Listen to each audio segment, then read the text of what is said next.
Boa tarde a todos, aos que estão aqui presentes, aos que estão a assistir-nos pelo Instagram, aos poucos vão entrando. Hoje temos connosco o Miguel Branco, que convidámos para vir fazer connosco o acompanhamento das visitas ao estúdio, no fundo conhecer o trabalho das artistas e do artista que estão neste momento residentes na Rama. Tivemos uma tarde também de conversa e de observação do trabalho e de reflexão, e agora encontramos aqui mais uma vez para uma conversa em torno do trabalho do Miguel e enfim, desta exposição que mais recentemente inaugurada. Eu vou só começar por fazer uma primeira introdução. Toda a gente com certeza conhece o Miguel Branco e o trabalho do Miguel Branco, pelo menos o público interessado à partida nestas conversas, de certeza absoluta que está familiarizado, mas eu vou só fazer uma primeira introdução e antes disso agradecer muito a presença do Miguel ter-se deslocado hoje. Então, o Miguel Branco nasceu em Castelo Branco em 1963, já com uma vasta carreira, iniciada em meados dos anos 80 do século passado. Miguel Branco tem vindo a desenvolver e apresentar uma obra amplamente assente na prática da pintura e nos seus vários desdobramentos. Tem apresentado o seu trabalho em exposições institucionais no contexto nacional e internacional, estando representado em inúmeras coleções públicas e privadas. Ao longo dos anos tem desenvolvido um interessante léxico a partir de um diálogo permanente com a história da pintura, cruzando referências e modos, num processo de constante avanço e recuo entre cronologias, geografias e saberes. É professor no Arco desde 1989, creio. Inaugurou muito recentemente uma exposição individual na Galeria Pedro Cera, com o título sugestivo Blue Angel, e é também nesse âmbito que o convidámos hoje e que gostávamos de conversar com ele para já iniciar a conversa exatamente por aí. Eu visitei a exposição na galeria no sábado e desde logo fiquei, desde a última exposição que eu tinha visto tua na galeria, fiquei surpreendida com, no fundo, aquele esvaziamento, não é? O espaço está bastante vazio, despido, aparentemente, num primeiro momento, e de repente percebemos que há uma parede que está preenchida de uma forma muito criteriosa por um conjunto de pequenas pinturas, ou pinturas de menor dimensão. E eu queria perceber, tu, da última vez que falámos também por mensagens, por e-mail, tu disseste-me que tinhas regressado à pintura. Sim. Depois de um trabalho mais concentrado no desenho e para a exposição da Fundação Carmona Costa. Como é que surge esta exposição? Como é que de repente aparecem aquelas pinturas outra vez de pequena dimensão, de pequena escala? O que é que motivou este trabalho especificamente e este título? Sim, obrigado, Ana. Em primeiro lugar, queria agradecer o convite ao Paulo Briente e à Ana Anacleto. É uma honra estar convosco e dizer também que acompanho o projeto da Rama desde o princípio e com muito prazer e com muita estima, e também agradecer às pessoas que estão cá na residência e também o facto de me terem mostrado hoje o trabalho. Foi um grande prazer poder estar a ver o vosso trabalho e sinto-me muito bem e muito contente de estar aqui. Relativamente à exposição, posso dizer que pronto, a relação com a pintura está sempre presente e está sempre latente, muito embora muitas vezes o meu trabalho se centra mais em escultura ou se centra mais em desenho, não é? No caso da exposição anterior na Fundação Carmona Costa, naturalmente, uma vez que é uma fundação que trabalha com obras em papel, a tónica foi desenvolver um grupo de trabalho, quer dizer, a exposição que fiz na Fundação reúne obras de vários anos, mas sobretudo dos últimos anos, dos últimos 4, 5 anos, e portanto o que havia a fazer era desenvolver ao máximo e potenciar a exposição e desenvolver ao máximo as últimas peças. Depois tive um convite do Pedro Cera para fazer uma exposição de pintura na galeria, um bocado de short notice. O Pedro apanhou-me na volta da curva e eu não fui capaz de dizer que não, e ainda bem, porque foi realmente uma exposição muito vivida, de uma maneira muito intensa, Trabalhei com muito pouco tempo de antecedência para realizar e foi muito interessante para mim e foi muito intenso.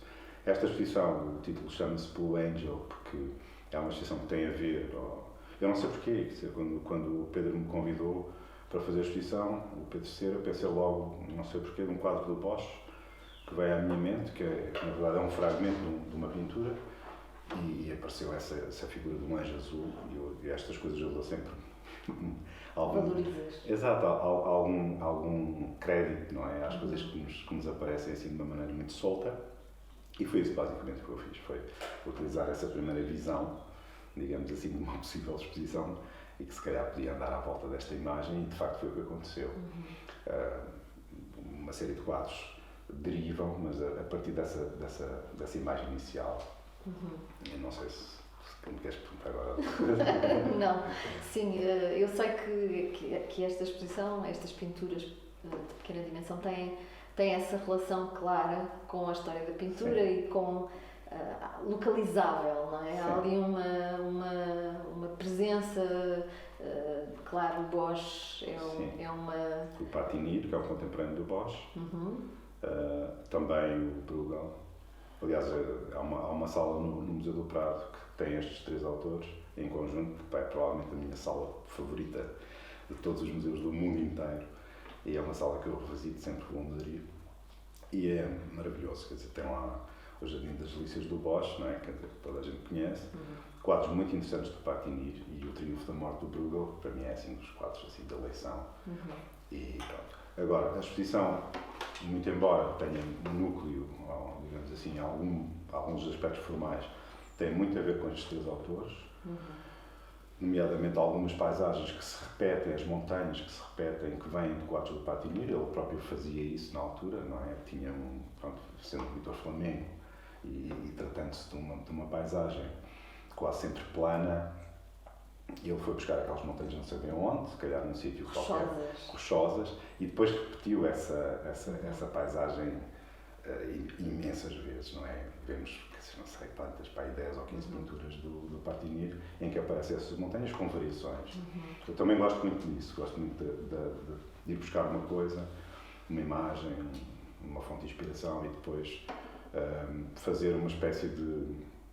bocadinho também gosto muito das variações do Goldberg do Bach, não é? Ou seja, variações sobre um tema, em que o processo se desenvolve através da repetição e da diferença. E foi isso também que eu fiz aqui, nesta exposição, foi pegar em determinados elementos que vêm da história da arte, pegar neles, transformá-los, repeti-los, truncá-los, colá-los. Há um aspecto muito importante desta exposição, e na verdade que é muito singular. Eu não costumo fazer isso, certamente não quando pinto, embora utilize a tecnologia digital quando faço os desenhos, como sabes, Ana, mas para as pinturas normalmente não, quer dizer, tenho uma imagem que tiro da internet e que depois me baseio nela e me serve de inspiração, mas desta vez aconteceu-me o seguinte, pensei realmente numa série de imagens e de um espólio de imagens que eu tinha desde 2010, que estava guardado, onde estavam imagens do Bosch, onde estavam imagens do Patinir, e foi um bocado como ir ao baú buscar coisas que ficaram sempre em stand-by, ficaram sempre a fermentar e à espera do momento para surgirem. E depois fiz uma coisa que normalmente não faço, fiz colagens com essas imagens e que funcionaram como quase maquetes das pinturas. Portanto, a imagem já estava toda decidida na colagem e depois foi pintar. Ou seja, o processo foi muito demorado. E a escala já estava definida? A escala estava definida, sim, já tinha uma série de madeiras. As pinturas são feitas sobre madeira, já tinha uma série de suportes preparados, imensos, aliás, de escalas muito diferentes. Estamos a falar desde a pintura maior que está na exposição é deste tamanho, a pintura mais pequena é deste tamanho, assim, mais pequena que uma caixa de fósforos. E há esse jogo com as escalas que tem muito a ver, não é? Com uma parte estrutural do meu trabalho, que tem a ver com a vontade, não é? E o interesse em fazer uma redução da imagem, uma espécie de uma condensação, até haver quase uma semente da pintura, não é? Quase como se fosse um bago de arroz, não é? Enfim, que é fazer com que a pintura seja cada vez mais pequena, Mas mantenha, de certa forma, a potência da sua... Sim, há a questão da presença, mas também há a questão até de uma certa... de um lado menor, não é? Certamente, ou seja, é o contrário do discurso épico, não é? Panfletário. Então, em vez de estarmos a falar com um altifalante, estamos então a fazer uma coisa que é reduzir, até chegar ao murmúrio. Exatamente, portanto, é um bocadinho esta ideia acústica, não é? Ligada agora a estes objetos, estas pinturas, estas imagens.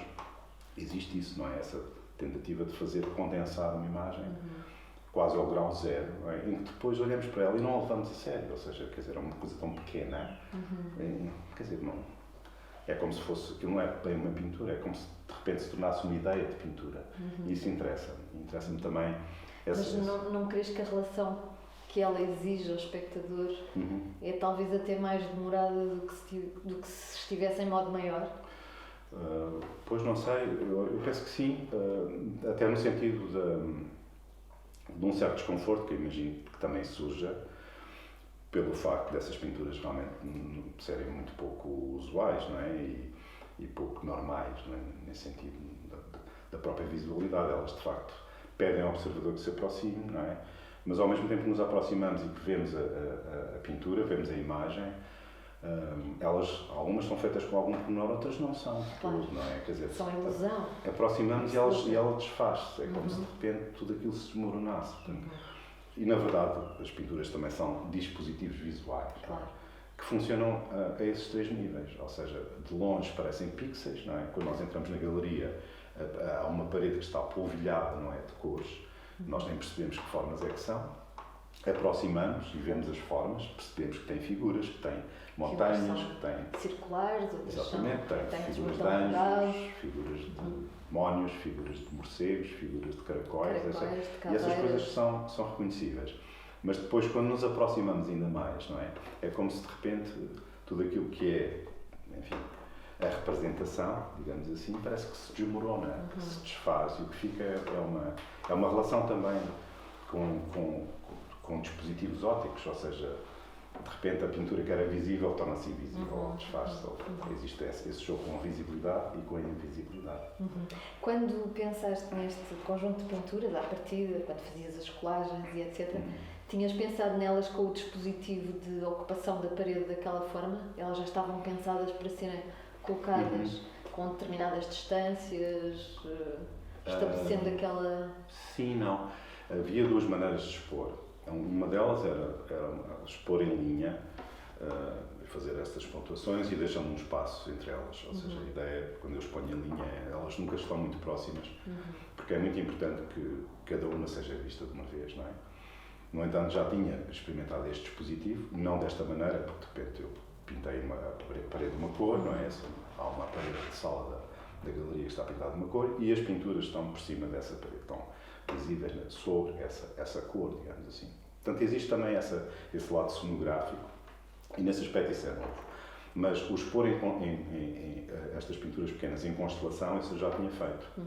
Já tinha feito em Paris, na galeria com que trabalho, em 2016, e não sei se já teria feito, se calhar já teria feito mais uma outra vez, mas sim, é um sistema que eu gosto para expor estas pinturas, sendo que, na verdade, eu acho que nesta exposição isso é mais evidente e é mais estrutural, estruturante do próprio trabalho. Porque até a própria maneira como elas foram construídas foi assim. Quer dizer, eu ia fazendo as colagens e, na verdade, eu me parecer, neste verão não tive férias, não é? Mas estive no Algarve, quase não fui à praia, porque estive a trabalhar, mas eu fazia as colagens e depois colava-as na parede da sala, da casa que tinha alugado, não é? E a sala tornou-se ateliê, não é? E era isso, esses dispositivos com essas imagens que depois se relacionavam umas com as outras. E então achei, não é? E também a galeria também achou, a Marqueta, que está envolvida com este projeto, achámos os dois que era a maneira certa de expor este trabalho, e assim foi. É porque, ao mesmo tempo que obviamente há ali uma característica que te traz espectador para o domínio da história da pintura e para esse contexto da pintura, ao mesmo tempo há uma coisa meio cinematográfica naquela montagem.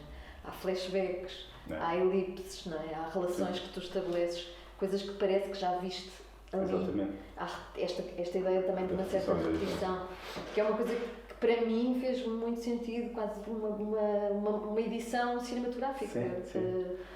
Encarar. Eu acho que sim. Eu por acaso tenho a tendência para, às vezes, até para falar destas coisas, utilizar um pouco metáforas que estão mais ligadas ao som. Essa tua ideia que estavas a dizer, sim, está presente, ou seja, existem pinturas que têm elementos de uma pintura que nós já vimos, mas que está ali, e outra pintura que está ali.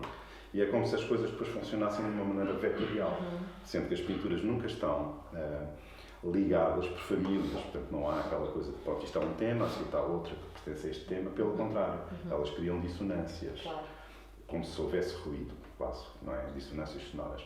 Mas depois funcionam quase de uma forma acústica, ou seja, ouvimos um som aqui, ouvimos outro som ali, e depois as coisas acabam por ter efeitos de reverberação, não é? E ao mesmo tempo quase de uma certa acutilância, porque estamos a ver uma imagem e depois criamos quase um estalido, não é? Com uma coisa qualquer que vimos antes. É curioso, eu há bocadinho fiquei também presa numa coisa que falámos.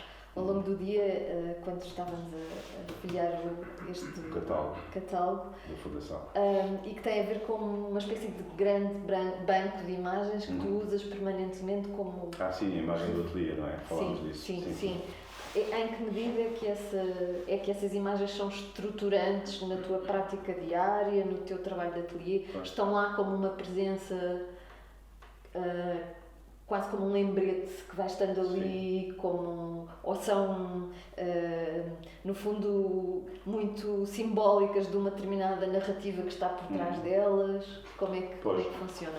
Eu acho que elas funcionam um bocadinho, na verdade, como presenças, não é? Que habitam no espaço, e cada imagem é uma imagem fixa, não é? Uma imagem em movimento e que tem um poder, uma força, não é? Elas são uma força em si. E isso vai mais atrás, porque quer dizer, só mais recentemente eu pensei na presença que isso tem também na minha vida, não é? Porque eu lembro-me de ter 7 anos para a idade e ter no carro, no meu quarto, forrado de imagens que tinham a ver com animais e que tinham a ver com arte egípcia e suméria e mesopotâmica e eu vivia ali, dormia ali, rodeado daquelas imagens. Portanto, existe um hábito, não é? Muito enraizado. Desde criança, sim, com essa coisa, de viver com imagens. E depois existe esta coisa também, o fascínio pelas imagens fixas, não é? Que não tem a ver com as imagens cinematográficas, com uma narrativa. Não, aquilo é uma coisa que está ali e que vibra de uma determinada maneira. Isso interessa-me imenso, sempre me interessou. E eu acho que isso está na raiz. Por trás de uma imagem está sempre outra imagem. Sim. Não é? Ou um conjunto. E ao lado está outra, não é? E depois elas relacionam-se e vibram umas com as outras e às vezes até criam tensões, não é? Mesmo quase até violento. Há uma parte em que o trabalho realmente assume essa dimensão violenta, não é? Muito embora as coisas estejam sempre um pouco, são cores pastel, são coisas mais ou menos agradáveis à vista, mas sim, eu acho que o trabalho encerra em si uma dimensão de violência, como aliás qualquer trabalho artístico. Como é que é a tua prática de ateliê? És um artista disciplinado no sentido em que tem um horário de trabalho definido diariamente e vai para o ateliê das 9 às 5 e trabalha? Pois. Isso depende um bocado das épocas. Ou tens momentos muito intensos e outros que não? A tendência é para funcionar por blocos, ou seja, blocos de alta intensidade. Há alturas em que praticamente sou capaz de quase não dormir, não é? Eu dormi pouquíssimo tempo e estou a trabalhar o tempo todo. Por acaso agora com esta exposição. Mas isso porque tinhas um deadline, tinhas uma data, compromisso? Sim, tinha um deadline e também porque tinha um objetivo. Ou seja, podia ter feito a exposição com menos peças, podia ter feito uma exposição com peças sem as últimas peças. Portanto, podia ter estado mais tranquilo, não é? Mas eu optei por não o fazer. Tinha uma ideia muito concreta daquilo que eu queria fazer. E pronto, e depois fiz, e foi o preço que se pagou, noites sem dormir, isso faz parte. E ainda bem que isso aconteceu. E como é que é o teu processo de investigação? Para além da questão das imagens que tu vais recuperando para o teu arquivo e que vão ficando e que vão atravessando e com os quais estás sempre a viver e a conviver, não é? E que imagino que vais pondo de parte e substituindo. E, para além disso, tu recorres a que outros... Pois. E isso depende muito das séries, não é? Se nós pensarmos, por Visitas exemplo... especificamente, és capaz de fazer uma viagem para visitar uma Sim. determinada igreja onde vais ver uma determinada pintura Certamente. que é absolutamente fundamental. Certamente faço isso. E depois funciona também muito por séries, não é? A série Terra, por exemplo, são os desenhos a carvão, em que anda tudo muito à volta da questão das bibliotecas e dos lugares de conhecimento, que de repente são habitados por símios, não é? Quer dizer, em que existe essa tensão, não é? O objeto, não é? O templo da palavra, habitada por seres que não têm palavra, não é? Que são seres que não podem proferir, não é? Como uma espécie de uma invasão da barbárie, podemos assim dizer, por causa de metáfora disso. Nessa altura, quer dizer, quando estás a trabalhar numa série dessas, quer dizer, tudo está focado para as imagens que tu queres construir e depois para as variações. Então, utilizas uma tecnologia digital para teres determinadas... Mas procuras as imagens que queres... Sim. Construo as imagens digitalmente. Constróis. Mas Primeiro, tens uma ideia da imagem que pretendes. Tenho. Embora ela possa não estar totalmente definida ou composta, sim, depois vais à procura desse equilíbrio da composição, sim, e dessa tensão. As imagens são construídas primeiro, digitalmente, e depois é que vêm os desenhos, não é? Nesse caso. No caso das pinturas é diferente, no caso das esculturas também. Portanto, cada coisa é uma coisa diferente e as séries são diferentes. No caso da pintura é um processo muito mais fluido, muito mais orgânico, muito mais relaxed, mais cool. As coisas passam-se todas a uma grande velocidade. No caso do desenho, não.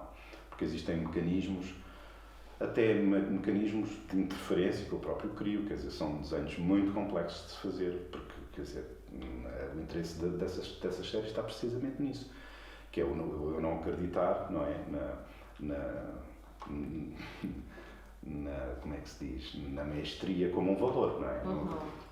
Portanto, sim, está bem, temos essa capacidade, mas é preciso que haja uma interferência. Portanto, quando existe eloquência e quando existe o gesto do desenhador do século XIX, não é? Que desenha a carvão e desenha muito bem, tem que haver uma coisa qualquer que contradiga isso. E isso foi os mecanismos que eu encontrei, através deste sistema de máscaras com fita cola, das imagens que são construídas digitalmente, dessas coisas todas, e depois de um processo muito lento de desenhar, em que existem essas duas dimensões que se contradizem. Ou seja, existe a mão eloquente do desenhador do século XIX e existe a mão do cirurgião plástico, não é? Que vai lá com o X-Ato e recorta aquela parte e depois vai com uma pinça e tira, não é? E é essa tensão que me interessa, não é? E que faz com que a série possa vibrar de uma maneira em que é contemporânea. Sim, há uma espécie de desfazamento permanente, não é? Sim. Há um primeiro encontro do espectador com os desenhos, em que de repente estás nesse universo do desenhador do século XIX, mas há imediatamente qualquer coisa que te traz. Ou do século XVII, ou do século XVIII. Agora estavas aí a pôr essa imagem, na verdade, que é uma imagem de uma série de símios que estão à volta de um... Essa imagem foi baseada numa pintura, na verdade, de um autor flamengo que eu gosto muito do século XVI, que é o Joachim Boicler, que eu descobri uma vez quando estive em Ghent, em Gão. E ele pintava aquelas cenas, não é? Pronto, estamos a falar de um período ainda anterior à Natureza Morta, em que a Natureza Morta ainda não existia como um estilo, como algo próprio, não é? Em que só havia a representação de objetos. Estamos a falar do século XVI, em que havia a representação das bancas, não é? Das bancas com vegetais, ou com frutas, ou com legumes, ou com carnes, ou com peixes. Mas ainda, para além de haver as bancas que tinham os vendedores por trás, ainda tínhamos outra coisa, quer dizer, que é interessante, ou seja, para legitimar essa representação, ainda tinhas que ter uma série bíblica atrás, ou seja, era Jesus que visitava não sei quem, e aparecia uma janela ao fundo, e depois caminhamos, não é, no sentido do século XVII, para um total despojamento disso, em que as figuras desaparecem, as cenas bíblicas desaparecem, claro, e no caso da Holanda, não é, a cultura protestante tomou conta do assunto, e tens a representação de objetos do curro, não é? Quer dizer, já não é a necessidade das figuras, nem das vendedoras das bancas. O que eu fiz aqui foi basicamente pegar nessas imagens, tratei-as digitalmente, e em vez de ter as figuras, os vendedores, substituí-as por corpos de símios. Quer dizer, e depois joguei com as escalas, ou seja, de repente os legumes, as frutas, todas essas coisas parecem com uma escala desmesurada. E também existe esse jogo e essa tensão que é criada, não só, lá está, nesta coisa da tradição e da descontextualização. As figuras humanas desaparecem de um lugar a intrusos, neste caso animais, como depois ainda tens isso, uma tensão com as próprias escalas. As escalas são desmesuradas como se houvesse uma mutação genética. Sim, e é o recurso ao digital que te permite andar Sim, inicialmente logo a definir essa instabilidade. Eu sou um nabo em computadores, portanto tenho a sorte de ter alguém que faz isso, depois é divertidíssimo, porque é um trabalho de equipa, tipo, agora para mais volume maior, agora muda, depois é uma brincadeira, fantástica. Sim, mas à procura desse desequilíbrio. E do tom certo, ou seja, quer-se que haja essa tensão, mas essa dimensão nunca pode ser, lá está, não é copy falar, exatamente. Não pode ser in your face, pois.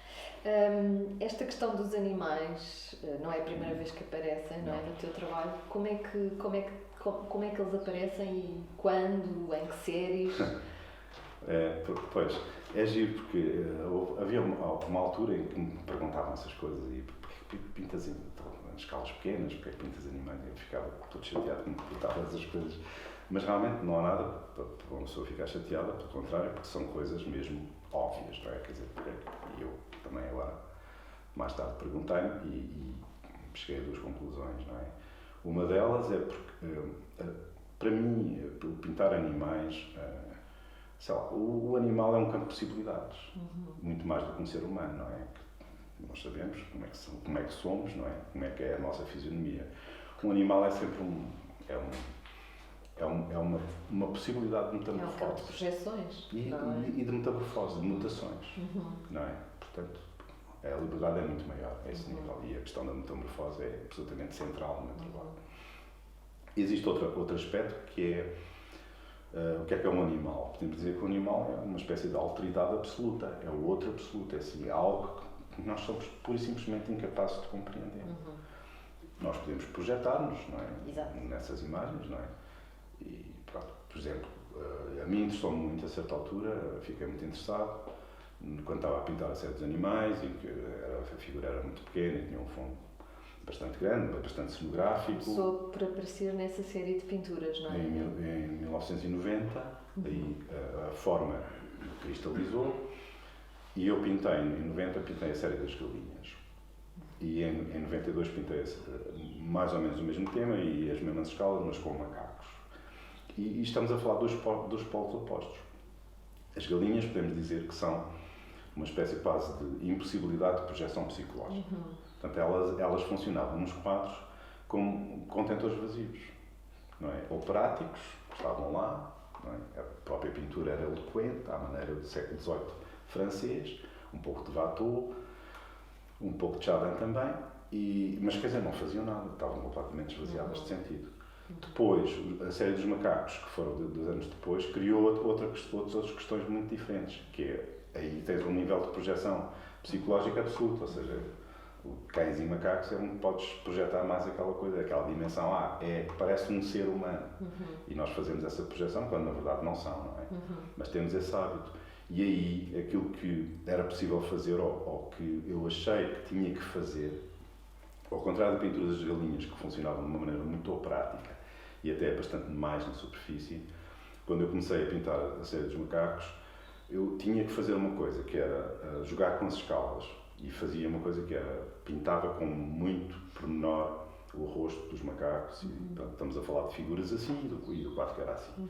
Então, para nós vermos o quadro, e percebíamos que havia ali realmente detalhe, aproximávamos do quadro, mas só que depois, quando nos aproximávamos do quadro, havia uma coisa da escala que explodia. E então estávamos muito perto e de repente o cenário era enorme, como se nós entrássemos dentro de um quadro grande. E isso interessou-me muito, e eu acho que isso até está na raiz depois da redução das escalas e desse jogo, como nós estávamos há pouco a falar, de dispositivos de visibilidade, ou seja, num quadro que se vê a uma certa distância é uma coisa, a uma média distância é outra, muito perto é outra, que se desfaz e temos que voltar a uma média distância e depois a uma maior distância. E eu queria perguntar alguma coisa? Não? Por acaso lembrei-me das tuas pinturas das últimas, aquelas últimas que têm precisamente este... Pois, essa tensão, não é? Quando te aproximas há uma espécie de diluição dos É a elementos. pintura e as suas, sim. Mas sim, em relação a esta questão dos animais, eu queria passar agora para esta introdução dos, vamos chamar, objetos tridimensionais, esta presença da escultura e da assunção das três dimensões, de repente, não é? Para alguém que tem uma formação de pintor e se calhar um cérebro moldado e um mecanismo óptico moldado pela pintura. Not really. Not really? Não. Então explica-nos lá. Bom, posso dizer o seguinte, pelo contrário, ou seja, o que foi mais formativo para mim, sim, é verdade no sentido das referências históricas, ou seja, eu olhava, quando era miúdo, olhava muito para o Goya, olhava muito para a pintura do século XVIII francesa, sobretudo para o Watteau, mas o Goya era certamente uma presença incontornável, o Manet também, não é? Mas eu comecei a pintar a sério em 87. Antes o que eu fazia? Desenhava e fazia esculturas. Em miúdo, era isso que eu fazia, não pintava. E depois, quando comecei a pintar, comecei-me a interessar tanto pela pintura que depois abandonei a escultura e o desenho, que só retomei muito mais tarde. Em 2010 retomei as obras em papel, que eu não fazia, pintava diretamente sobre madeira, não precisava de fazer estudos, nem esboços, nem coisa nenhuma. E depois, ainda existe uma fase, em 2005, em que eu exponho aquelas figuras, que são figuras feitas em massa fino, e que já temos a dizer que são esculturas, não é? Embora sejam um bocadinho como os quadros pequenos, não é? São esculturas, mas não são. Aquilo parece-me quase coisas feitas para os miúdos, ou com aquelas massas coloridas, massas finas. Portanto, também existe essa coisa de utilizar um material que de alguma maneira provoca um certo descrédito, não é? Não acreditamos naquilo como uma escultura, parece um brinquedo, digamos assim. E existe esse lado industrial. Portanto, para responder à tua pergunta, não é bem assim, não acho que seja, não é nem do ponto de vista óptico, posso dizer que seja claramente um pintor, eu acho que não. E na verdade eu pinto, muitas vezes, como, eu sinto-me mais próximo, posso dizer que sou um pintor, mais do que um escultor, é verdade. Mas existe sempre uma leitura tridimensional das coisas. Ou seja, eu consigo fazer uma escultura daquilo que estou a pintar. E muitas vezes pinto com essa dimensão áptica, ou seja, é quase uma coisa tátil, não é? Eu estou a pintar uma caveira, é como se eu estivesse a moldar e eu sei exatamente como é que poderia fazê-la em 3 dimensões. E isso também dá um registro muito particular às pinturas, às vezes até ponho a impressão digital, vou lá mesmo tocar. Mas dá, porque eu utilizo muito uma coisa que é uma imagem quase fotográfica, não é? Ou que uso essa relação com a imagem fotográfica e depois aquilo tem um lado muito tátil, não é? E que vem dessa dimensão. De eu poder também fazer escultura. Sim, mas... Diz. Não, é interessante esta discussão, porque há uma espécie de apelo ao corpo. Sim. Que é muitíssimo mais presente, acho eu, para mim, como espectador. Sim. Com as peças tridimensionais, não é? Há uma necessidade de que a minha percepção daquele objeto se faça em deambulação. Sim, que não acontece com a pintura, não é? Quando, embora as pinturas tenham essa característica ou essa condição de apelo tátil. Sim. Eu consigo adivinhar como é que a parte de trás daquele crânio, daquela caveira, eventualmente pode ser, porque tu dás todos os indícios para que eu construa essa como um objeto tridimensional. Mas a forma como eu percepciono os objetos tridimensionais, não é? Depende absolutamente da minha deambulação física, exploratória naquele lugar, naquele espaço. E nesse sentido eu não acho que seja a mesma coisa. Não, nunca é a mesma coisa, obviamente, não é? Um desenho não é a mesma coisa do que uma pintura e uma pintura não é a mesma coisa que uma escultura, obviamente. Mas existe também por isso é que eu digo que sou mais pintor do que escultor, porque questões que têm a ver com massa, questões que têm a ver com peso, acho que estão ausentes do meu trabalho. E nesse aspecto as próprias imagens, as próprias esculturas se relacionam mais com pintura de alguma maneira. E também existe muito esta coisa de... E há uma espécie de lado preferencial para as observar, as esculturas. Exatamente, era isso que eu ia dizer. Ou seja, existe sempre esta coisa de uma certa frontalidade. Mesmo quando nós podemos circular à volta da escultura, Elas dizem-nos qual é o seu lado preferencial, sim, não é? sim. Ou então tem que funcionar de todos os ângulos como se estivessem de frente, não é? Sim. Isso também é uma coisa que é procurada, ou seja, ela tem que funcionar bem de todos os ângulos, não é? Mas existe essa dimensão, que é uma espécie de uma dimensão quase hierática, não é? Absolutamente. Uma forma, Absolutamente. uma ligação, pronto, é mais complexo, não é? E agora falo. Há a escultura religiosa, Sim, muito, não é? acho que sim. Muito. Sim. Muito. A propósito disso, falámos há bocadinho ainda também na presença desta imagem do teu ateliê, que havia aqui uma figura, uma imagem de uma peça que tinha sido também, de alguma forma, tinha lançado a série, uma das séries de esculturas que tu fizeste. Pois, eu contei esse episódio há bocadinho, nós estávamos a falar, é a imagem de um Buda do século VI, acho eu, paquistanês, daquela tradição de Gandhara. E é um Buda que está a jejuar, portanto ele está muito descarnado, tem posição de lótus. E também te contei esse episódio curioso, porque eu tinha visto essa imagem numa história de Arthur Janssen, publicada pela Gulbenkian, e eu tinha a primeira edição. E lembro-me de ver essa imagem nessa primeira edição. E depois, quando eu pensei nessa imagem, mais recentemente, em 2010, acho eu, 2011, quando estava a trabalhar nessa série, ou comecei com a ideia de trabalhar nessa série, procurei na história de Arthur Janssen, na biblioteca do Arco, porque não encontrava o meu, estava no meio de caixas, não é? Com as minhas mudanças de casa e etc. E fui lá e não encontrei essa imagem. Era a segunda edição e eles tinham tirado. Mas o que é giro é que, de repente, tu ficas assim uma espécie, quase com uma certa avidez da imagem, pelo facto de não encontrares. Isso produz, de facto, um efeito, não é? Que é do género. A imagem passa a funcionar numa espécie de limbo, até mental. Portanto, tu não consegues ter acesso àquela imagem e isso provoca ainda mais o poder da imagem, o desejo de ter a imagem. Claro. Até é mais do que isso, não é? Sim, é o desejo de encontrar a imagem, mas é o poder que ela tem de se mostrar e ao mesmo tempo de se desvanecer. E depois encontrei o meu livro, a certa altura, e está aqui, fantástico, é a primeira edição, fiquei mesmo muito contente. Depois fizemos o scanning dessa imagem, imprimimos e tenho essa imagem no meu ateliê até com diferentes escalas, depois também jogo muito com isso. Há algumas que se vão repetindo. O caso, por exemplo, do Montefeltro, do Piero da Francesca, que é uma imagem que eu gosto imenso, é uma imagem também que eu tenho com escalas diferentes, quase funciona como um puzzle. Tu transportas imagens contigo normalmente? Ou elas estão sempre no ateliê? Quer dizer, transporte quando, por exemplo, vou para um sítio e vou trabalhar nesse sítio, tenho que levar. Saber que vais trabalhar, levas? Sim, normalmente não. Mas não andas normalmente com um caderno ou com que tenha... Não. Okay. Ando sozinho, por assim dizer. Muito bem, muito bem. E essa série que deu origem a esta presença desta imagem, essa série... Eram esculturas, na verdade, depois, exato. O que eu fiz foi tirar tudo o que era acessório e levar essa escultura de 2011 no Pavilhão Branco. Exato. Que depois, entretanto, foi uma exposição que eu levei para Paris, para a minha galeria de Paris, já com peças novas.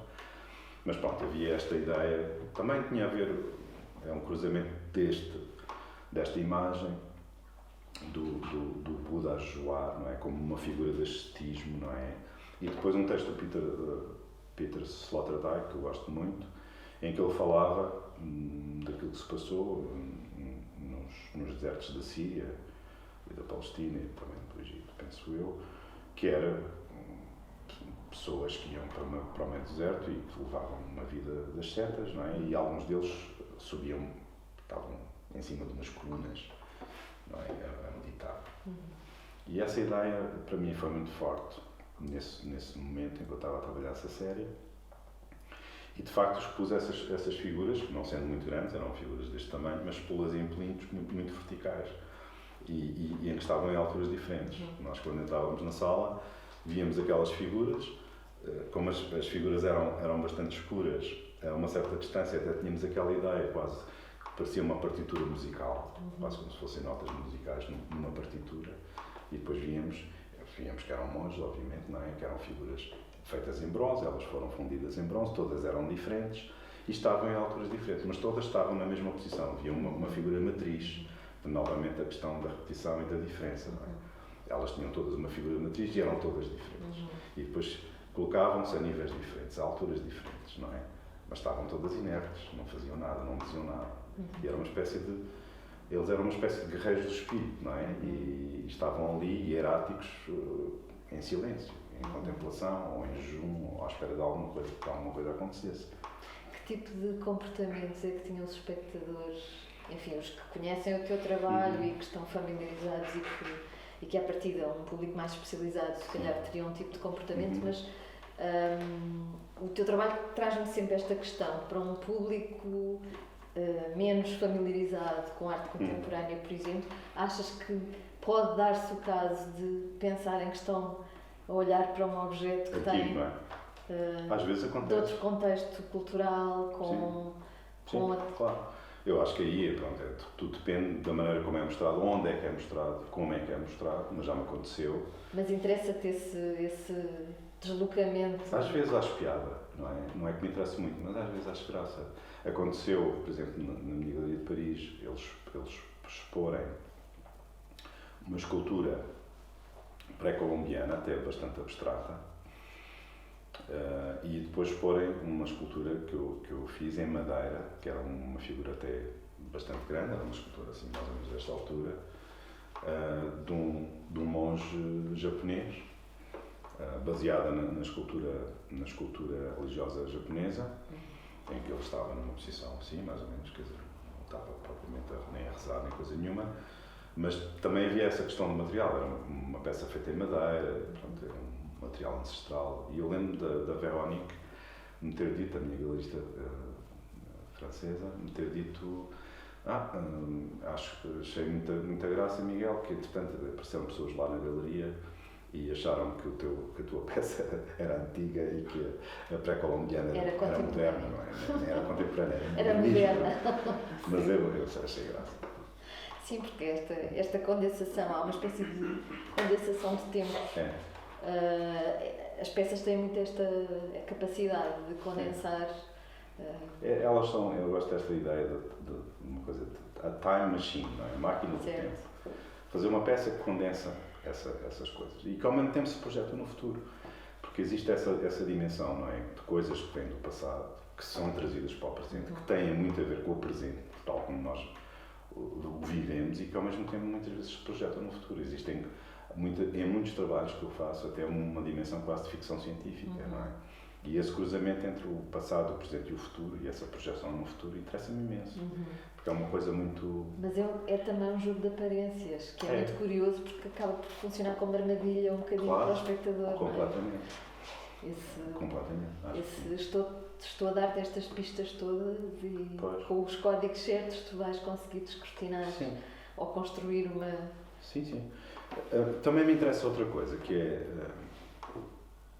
a possibilidade que uma peça tem de ser lida de muitas maneiras diferentes por pessoas muito diferentes. Nesse sentido, eu acho que o meu trabalho até é bastante acessível. Aberto e acessível para pessoas que não são propriamente expert e que não estão muito vocacionadas ou informadas sobre o que se faz no momento atual e na arte contemporânea, e que de alguma maneira têm alguns ecos da ideia que têm numa pintura ou da ideia que têm numa escultura. Isso até me agrada, quer dizer, eu acho que, num certo sentido, é tornar que a obra seja acessível, mas que tenha todas essas dimensões. Claro que um espectador mais culto, não é? Mais sofisticado, conheça muito bem a história da arte, não é? Que vai ver as camadas todas, e normalmente os meus trabalhos têm um bocado como as cebolas, eu costumo dizer, têm as camadas, não é? Quer dizer, depois, como é que nós fazemos? Quer dizer, depende do que nós queremos, não é? Se queremos ir buscar lá coisas, vamos informar, vamos ver. Se já temos essa informação, melhor ainda, porque vemos logo. Mas existem esses tratos, não é? Que se comprimem. Mas quando falava na questão das aparências e das pistas que tu... Há uma espécie de... as obras funcionam todas muito como estando permanentemente a estabelecer diálogos dentro daquilo que é o léxico da arte. Sim. Ou da cultura, de uma forma mais alargada. Sim.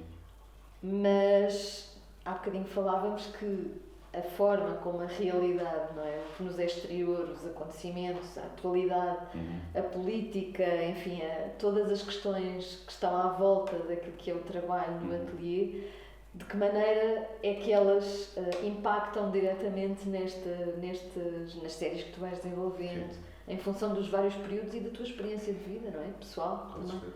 Como é que isso... Não, e há bocado nós estávamos a falar, eu estava-te a contar, não é? Quer dizer, quando disputou a guerra na Ucrânia, eu fiquei 7 meses sem conseguir trabalhar, não é? Quer dizer, não conseguia. De repente, parece que o mundo perdeu a razão, não é? O que é que eu vou fazer? Não, já não tem a ver com perda de desejo, eu acho que tem mesmo a ver com a perda de sentido. Já não estás a ver um mundo, de repente, tu tens que ou não te pode ser permitido sequer estar neste momento a pensar em determinadas coisas ou pôr a tua energia ao serviço de determinadas coisas que são não essenciais quando de repente está a acontecer isto? Não sei, quer dizer, como eu tive, eu tive a possibilidade, não é, nessa altura, de poder não fazer nada, não é? Se eu tivesse, como estava a contar, se eu tivesse uma exposição marcada, tivesse cumprido determinados prazos, provavelmente já tinha decidido o que é que ia fazer e se calhar não ficava tão, em torno desse problema, não viveria tão intensamente como vivi, não é? Foi um período em que eu ia à procura de tudo o que havia, não é? De coisas na internet sobre o assunto, sobre a guerra da Ucrânia e também com o espectro todo e ir mais atrás e pensar quais é que eram as razões, digamos assim, desse conflito ter eclodido da maneira como eclodiu e, pronto, e uma investigação de fundo, não é? Nos vários níveis do espectro, não é? Agora, sim, quer dizer... Isso aconteceu antes de estares a preparar a exposição para a galeria... Para a Carmona Costa e depois para a galeria PTC. Sim, claro. Aconteceu logo, não é? Os 7 meses seguintes, a eclosão da guerra, tive imensa dificuldade em trabalhar. Por acaso consegui trabalhar, não foram 7, foram para aí 4 meses e meio. Mas sim, tive imensa dificuldade. E achas que, olhando para esse período e para o trabalho, tens a consciência de que houve ali algum tipo de articulação ou de digestão que foi feita a partir desse período? Acho que sim, muito... absolutamente, quer dizer, são coisas que te marcam e te deixam feridas, crateras, não é? E que depois também, necessariamente, tu para progredires e para dares o salto, tu precisas quase de te inocular, não é? De vírus que de alguma maneira te protejam deste género de coisas, não é? E quando ficas inoculado também ficas mais preparado para o que se vem a seguir, acho eu. Portanto, acho que foi basicamente isso também que eu andei a fazer. Essa questão do absurdo que falavas há bocadinho, não é? Deste, de repente, olhar para o mundo e perceber... isso está presente na exposição? Nesta última, completamente. E acho que completamente. E acho que até essa problemática da guerra da Ucrânia está presente nesta exposição de uma maneira completamente oblíqua. Sim. Não é visível. Velada, não é? Sim. Ainda pensei ter algumas pinturas que fossem um pouco mais incisivas aí, não é? Quer dizer, mas existe um submarino nuclear, existe um drone militar, portanto, existem essas pontuações, não é? Em determinadas pinturas. Muito bem. Alguém tem alguma questão que queira colocar? Claro que sim. Várias. Estejam à vontade. Não, esteja completamente à vontade, sim. Paulo? Sei, muitas, mas é sobretudo muito interessante ouvir-te falar e perceber aspectos que não estão na obra, não é? Sim. E que têm a ver com essa construção e a forma como falas das imagens e que tu não andas com elas porque também não estás em formato digital, tu gostas de as ter presentes e aí se calhar também esse aspecto físico, não é? Das coisas. Quer dizer, eu ando com algumas no meu telemóvel, a verdade é essa, mas também não vou lá vê-las. Não. Sim, mas percebendo também a importância da escala com que gostas de as ter contigo, no ateliê, não é? Sim, é verdade. Tens em várias escalas com alguma razão. É verdade. Será? E até essa coisa, não é? Teres uma imagem, teres que a imprimir, teres que a colar num cartão, com um spray, para ficar muito bem, depois pões lá, como uma peça de um puzzle, não é? E crias o teu atlas. E eu já tive a sorte e o privilégio de poder visitar no ateliê e mesmo ver a exposição que fizeste no PTC antes desta, com as esculturas em miniatura, não é? Que Sim. é muito incríveis como é que elas conseguem fazer e como é que tu também, pronto, trabalhas com pessoas que também ajudam a fazer, mas mesmo assim é preciso conseguir mexer naquelas matérias, naquela escala. Não é difícil. Pronto, ainda bem. Depois conto. Nesse trabalho dessas esculturas, desculpa Paulo, só uma questão em relação a isso. Nesse trabalho dessas esculturas, essa aproximação à pequena escala, mais uma vez, e à ideia da miniatura, porque elas eram muito, não é? Estavam ali, sim, estavam ali entre a escala de brincar e essa aproximação a esses universos micro que escondem às vezes universos muito macro, é uma coisa que te interessa, não só na pintura, mas também na... Sim, também na escultura interessa-me imenso. Aliás... E elas estavam sobre uma espécie de bancada? Era um plinto, na verdade era uma grande, mesa e sim. fazia um pouco também um jogo com o título, não é? Naked Lunch, um título de um romance do William Burroughs e o título de um filme do David Cronenberg,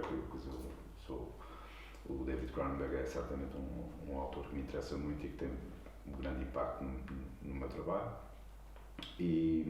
Mas quer dizer, quando falas nessa questão da escala das esculturas, o mais radical foram as esculturas em filme, não é? Quer dizer, claro. Aliás, as primeiras que eu fiz em Londres, não é? Sem saber o que é que eu ia fazer, não é? Estava em Londres cinzento, não gostei de lá viver. E procurei maneiras de encontrar partículas vitais, não é? E então a coisa era mesmo brincar. Comecei a fazer uns bonecos em plasticina e depois mudei para este material, que era um filme, que é um material usado pelas crianças e pelas pessoas que fazem, às vezes, joias ou brincos ou coisas assim, colares, essas coisas. Portanto, um material menor, isso interessou-me logo, não ser uma coisa nobre, não é? Depois, mais tarde, pronto, fiz esculturas em bronze, etc. Lidei com isso. E até algumas com em bronze dourado, já é outra coisa completamente diferente. Mas interessou-me muito essa coisa, não é? De um material que é... mas que é isto? Estás a brincar, não é uma escultura, não é? Isso interessou-me. E depois as escalas. As primeiras eram deste tamanho. Depois foram crescendo. E quando eu fiz essa exposição em 2005, no Miguel Nabinho, quer dizer, a escultura maior que havia lá era deste tamanho. Portanto, é sempre uma coisa do tom menor, não é? São sempre coisas que aquilo não é bem uma escultura. Essas não permitem que o corpo ande de lado à volta delas. Aliás, a própria maneira como estavam expostas, não é? Era muito frontal. Precisamente. Precisamente. É verdade. És um pintor. Pois, está bem. E essas figuras transitam também também viajam pela pintura. Algumas pinturas também... Sim, quer dizer, a certa altura, algumas sim, sim, tens razão. E estou-me a lembrar, eu fiz o Duque de Montefeltro em filme deste tamanho, não é? Baseado numa pintura, não é? Que é a vista de perfil do Piero La Francesca, não é? Sim. E depois o Conde Giacometti, não é? Na versão castanha, assim como se fosse feita de chocolate, mas era, enfim, era deste tamanho. Eu vi essa exposição. Estas são as da... Sim, são as do Naked Lunch. E estas eram realizadas originalmente em que material? Isso é bronze, não é? Sim, mas a sua versão original era o quê? Elas foram trabalhadas em cera. Em cera. Ou seja, foram feitos moldes, peça por peça, de um esqueleto daqueles de anatomia em plástico, que foram feitos todas as coisas, não sei quantas mãos, não sei quantos tórax, não sei quantas cabeças, não sei o quê. E depois foram recombinados. Tudo em cera e depois era montar as peças de Lego e depois distorcer e pôr as figuras da maneira como tu queres, não é? Utilizando muitas vezes até o calor para haver uma torção, para haver umas coisas assim. Muito bem. E esta série, há bocadinho também falávamos que havia aqui as borboletas. As borboletas, esta série que depois tu mostraste na Fundação. Sim, essa série que eu comecei em 2011 e que expus no Pavilhão Branco em grande formato e agora na Fundação Carmona Costa recentemente, este ano, num formato menor. Neste caso, no caso do Pavilhão Branco, elas eram todas feitas digitalmente, feitas em computador e depois impressas digitalmente. E numa escala grande, eram peças de 2 metros, E aí havia mesmo muito aquela ideia que é... Mas eram feitas digitalmente, criadas Sim. digitalmente, ou seja, não existem... algo, quer dizer, eu utilizava sempre uma base fotográfica, ou eram tiradas de livros que tinham sobre borboletas, que eram assim, ou desses da natureza, não é? Borboletas. Livros sobre isso. Nós compramos nas lojas, nas livrarias.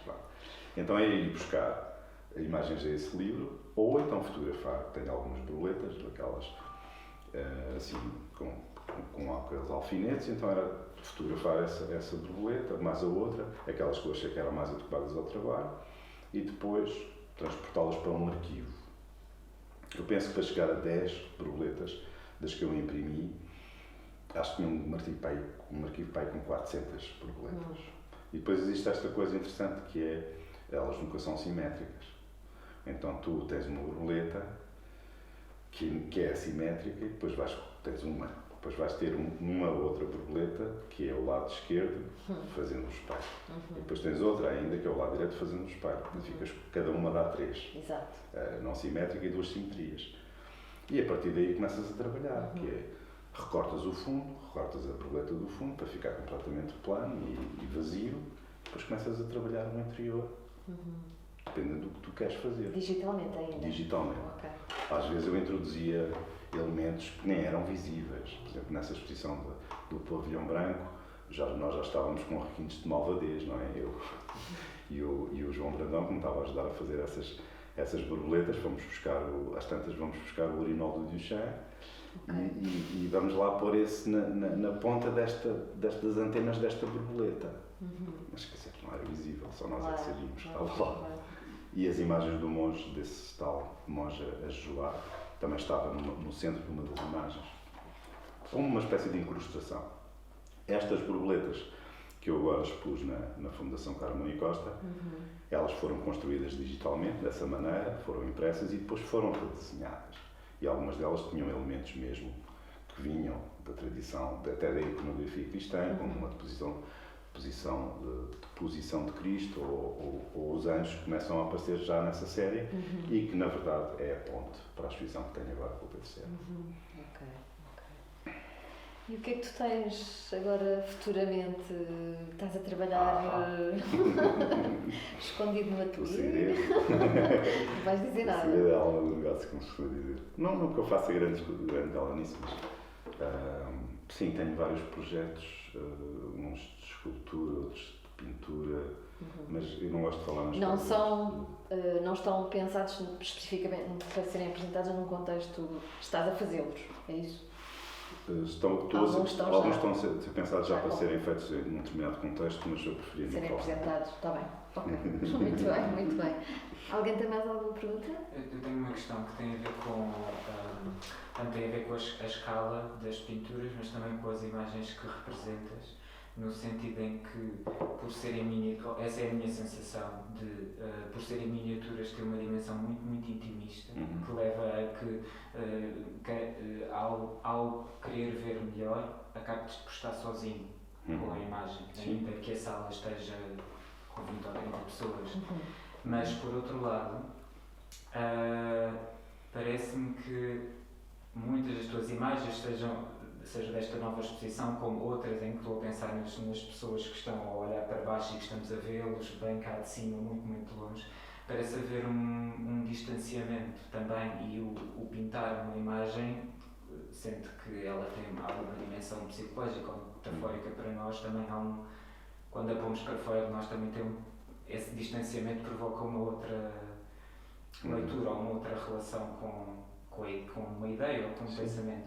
Então, gostava de saber qual é essa relação entre o pequeno e a intimidade, mas também essa distância das esculturas de as muitas vezes vermos de frente, ou de haver mais essa primazia para uma certa distância e não tanto um envolvimento físico, ou eu diria mais áptico e não táctil do teu trabalho. Sim. Não sei se consigo responder, não é? Mas pronto, eu acho que no fundo a questão que eu coloquei há bocado, da qual eu falei há bocado, é a questão-chave. que é, pronto, existe a questão da frontalidade da imagem, no caso da escultura, mas que na verdade tem a ver com pintura. E quando quando jogas com a escala como uma dimensão estrutural do trabalho, não é? Tu estás realmente a potenciar uma coisa que é muito poderosa. E à medida que tu vais reduzindo a escala, não é? Tu começas a pensar que há sempre um tratamento adequado. Isso tem a ver com o trabalho de ateliê, ou seja, tu vais fazer aquela pintura que tem aquela escala de uma determinada maneira e não de outra, mas nem sequer pensas nisso. É uma coisa completamente intuitiva. E se for um bocadinho maior, já é diferente. E se for um pouco maior, já é diferente. Até os graus de legibilidade são diferentes. Quando tu reduzes muito a escala, tens de ter um grau maior de visibilidade. A forma tem que ser mais simples, talvez, mais resolvida, até mais icónica. Pensemos assim. Uma pintura deste tamanho, tu já podes pulverizá-la. Já podes ter determinados elementos, isso aliás acontece na exposição. Aquela vermelha, não sei se tu viste a exposição, aquela vermelha, por exemplo, em que eu estava a trabalhá-la e estava completamente sempre atento, do género, punha uma coisa e depois punha outra, e depois pensei, isto não pode ter demais. E houve ali momentos em que eu tirei o que estava a fazer, precisamente para ficar com aquela coisa meio esboroada, de uma coisa que é definida, mas que ao mesmo tempo se desmorona no próprio ato da representação e da criação da imagem. Não sei se respondi à tua pergunta ou... Acho que já era mais perguntas. Podes fazer mais. Mas prefiro ficar com a minha própria interpretação. Está bem. Obrigado. Okay. Mais alguma pergunta? Não? Já têm todas as curiosidades satisfeitas. Ficámos aqui com uma ideia que em termos de materiais, a escultura, as marcas que ficam lá impressas, e na pintura tens essa possibilidade de retirar aquilo que possa estar a entrar a mais. Como nessa pintura que tu estavas a falar, na vermelha. Não tens essa sensação? Ou seja, de facto as tuas esculturas acabam por ser também mais simples nesse aspecto. Não são figuras... São mais self-contained, não é? Potentes e... Sim. Mais self-contained, ou seja, aquilo sim, tem... aquele material... Sim. Tem vários são sempre escolhidos os materiais para aquela imagem, sempre. Pronto, os filmes tinham cor, alguma cor muita cor. muito irónica, não é? Sim. Playful. Sim. Brincadeira. Enquanto que depois, quando nas esculturas são as taças, não é? Nessa série que tu começas a fazer, os materiais têm uma força, têm um peso. Há bocado estavas a falar sobre isso. Sim. Do peso. Mas elas têm uma força também porque o material percebe-se, vê-se. Sim. Pois. As madeiras. Sim. Pois, claro, a escultura implica sempre, no caso da escultura que eu faço, atenção, é isso, não é? Sim. Como são figuras, implica coisas muito diferentes da pintura e coisas muito diferentes do desenho, mesmo. Pois, e no desenho tu também estás a adicionar... Cada assunto é um assunto para ser tratado devidamente, e às vezes dá bastante trabalho. Quer dizer, só não dá mais trabalho porque tu sentes a pulsão de fazer e sentes o desejo de fazer e já tens uma ideia do que é que queres fazer. Mas às vezes não é fácil. As esculturas também te surgem como imagens? Porque há bocadinho disseste, tu já sabes qual é aquela imagem. Quando falavas de uma das esculturas, elas também te aparecem como imagens? Eu acho que sim. Sim, o motor é esse. O motor é sempre uma imagem. E é sempre a ressonância que essa imagem tem para ti, como presença e como poder. Ou seja, então, aquilo tem um poder. E tu sabes que ela tem que ser resolvida tridimensionalmente ou de outra forma qualquer. Bidimensionalmente, e no fundo essa resposta, não é? Do fazer, a escolha em que disciplina é que eu vou encaixar esta imagem, esta tem que ser tridimensional, esta tem que ser um desenho e esta tem que ser obviamente uma pintura pequena. Sim, normalmente funciona ao contrário, ou seja, estás a pensar numa exposição de escultura, pensas em termos de escultura. Estás a pensar numa exposição de desenho, pensas no desenho. E estás a pensar numa série de pinturas, pensas não é, como pintor. E acho que é mais ou menos assim que funciona. Consegues Às ter vezes essa... as coisas cruzam-se, como eu estava a dizer, não é? O Duque de Montefeld repete-se em pintura e em desenho. Pois. atravessa, não é? Não é? Parece aquela escultura, enfim, como eu estava a dizer, tridimensional, parece um boneco, não é? Que a gente compra assim numa loja de souvenirs, não é? Até podia estar-nos o vídeo. Mas, é como?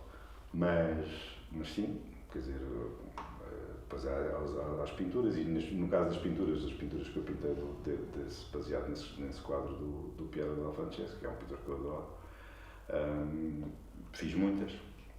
Algumas eram deste tamanho, sempre com uma figura de perfil, com vestida de vermelha, etc. Outras eram assim. E é tal jogo do puzzle. Mas é curioso teres essa capacidade de perceber muito bem. Eu agora estou no papel, estou entregue àquilo que são as questões da escultura e agora estou entregue àquilo que são as questões... São coisas completamente... São muito fluídas e não se pensa muito nisso. Faz-se. Há bocadinho e o fazer é... Comanda. Pensas logo, quero fazer isto. Não quero fazer isto. Quero fazer isto. É porque para alguns artistas a coisa é distinta, não é? Sim. E pois, Ana, e até há bocado estávamos a falar disso, não é? Como aquela peça que eu fiz com as taças brancas, que de repente aquilo evolui, que pensava que eram taças brancas que foram feitas num material muito neutro, que se descobriu com o meu fundidor em Madrid, não é? Uma coisa que não seja nem porcelana, nem gesso, nem plástico. E pronto, e foi o gesso acrílico. E as taças eram feitas através de moldes de objetos já existentes, não eram criados. Eram objetos que eu tinha em casa e que usava. E de repente vai progredindo. Ao princípio estou a pensar em termos de peças individuais e depois percebo, não, isto não são peças individuais. E acho que eram 19. De repente está tudo posto sobre uma mesa e penso, não, isto é uma peça única, com 19 peças. E depois de repente vem-me à memória, não sei porquê, aquele quadro do Poussin, que é a paisagem com Diógenes. E Diógenes é aquele filósofo grego, não é? O filósofo do despojamento, não é? E o quadro do Poussin é o momento, não é? Em que ele pinta o Diógenes a ver um rapaz que estava a beber a água do rio e faz assim, leva a água com a mão e ele, o único objeto que ele tinha conservado era uma taça. E a partir do momento em que ele vê, abandona a taça e diz, nem a taça eu preciso, que é o gesto de despojamento por excelência. Então essa peça ficou assim, era sem título, a partir de a paisagem com Diógenes de Nicolas Poussin. Ficou uma taça. Exatamente, ficou uma peça. Mas o que eu quero dizer com isto é, muitas vezes a tendência muitas vezes é para isso acontecer, que é, tu partes sempre de uma ideia, de um glimpse, de uma imagem, uma coisa qualquer. Mas a maneira como ela se desenvolve e o ponto de chegada, às vezes é assim, que é um somatório, é um percurso, não sabes bem para onde é que vais e de repente aquilo concretiza-se, é uma espécie de de repente tal. Revelação? Um pouco assim, sim, acho que sim. Ou sei lá o que é, um flash de memória, uma coisa qualquer que se apresenta e que vem de uma sopa, digamos assim, tal, e é um grão. E quando isso acontece é maravilhoso. É maravilhoso, sim. Claro. É mesmo. Muito bem. Está a dar o toque. Estamos a chamar. Está a dar o toque de saída. Muitíssimo obrigada, Obrigado, Miguel. Foi um gosto receber-te. Muito obrigado, Ana, pelas tuas Estarmos aqui questões à conversa. muito interessantes.